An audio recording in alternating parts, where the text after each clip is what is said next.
Have you ever wondered what caused the dot-com bubble of 1999 to 2000? Well, let's journey back to the late 90s when the internet was still a novelty and the promise of a digital future was bright. This was the dawn of the dot-com era, a time when US technology stock equity valuations skyrocketed, fueled by an influx of investments in internet-based companies. The bull market was in full swing and a new breed of startups was emerging, their business models hinged on the internet. From online marketplaces to search engines, these dot-com companies were seen as the future of commerce. Emboldened by this new frontier, investors and venture capitalists began to speculate, pouring vast sums of money into these startups. Capital was easy, money was cheap, and the market was brimming with overconfidence. The traditional fundamentals of investing were often overlooked in favor of companies with a .com in their name. It was a time of unprecedented growth, a time when stock prices could triple or quadruple in a single day.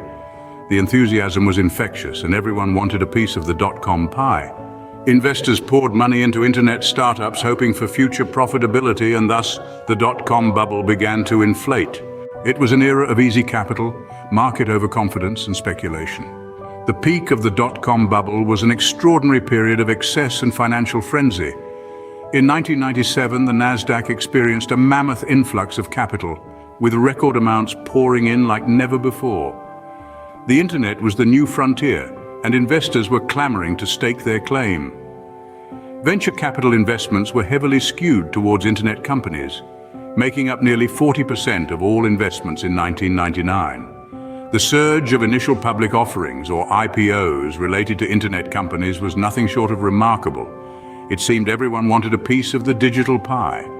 Companies with a .com in their name were hot tickets, attracting hordes of investors. Venture capitalists, often overlooking traditional fundamentals, invested freely and enthusiastically. The AOL-Time Warner merger in January of 2000 was a pivotal moment that marked the zenith of the bubble. This merger, which later turned out to be one of the biggest merger failures in history, epitomized the high-stakes gamble of the dot-com era. Yet amidst the frenzy, caution was thrown to the wind.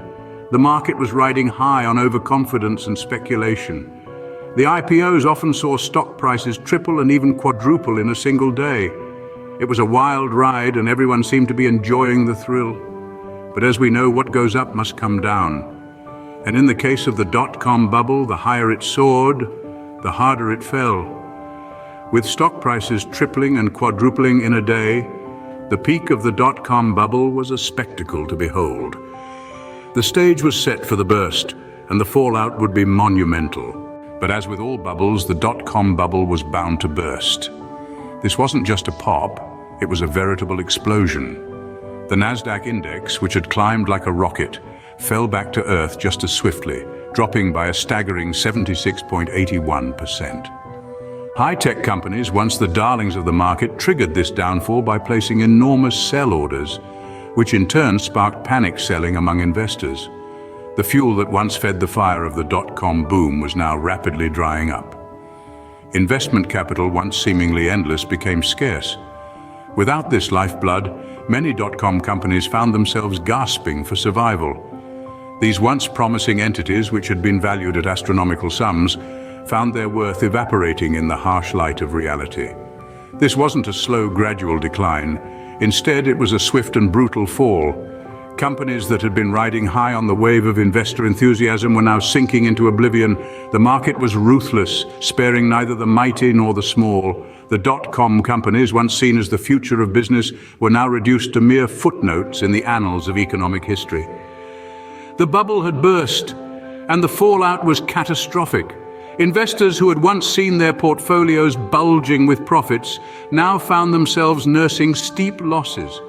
Dot-com companies, which had promised so much, delivered so little.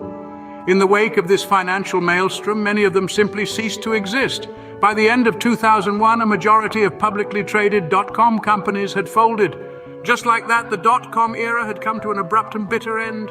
The bubble had burst, leaving in its wake a trail of broken dreams and empty wallets. The dot-com dream had turned into a nightmare. The aftermath of the dot-com bubble was a harsh reality check for many. As the dust settled, investors were left grappling with steep losses. The vast majority of internet companies, once the darlings of Wall Street, had folded.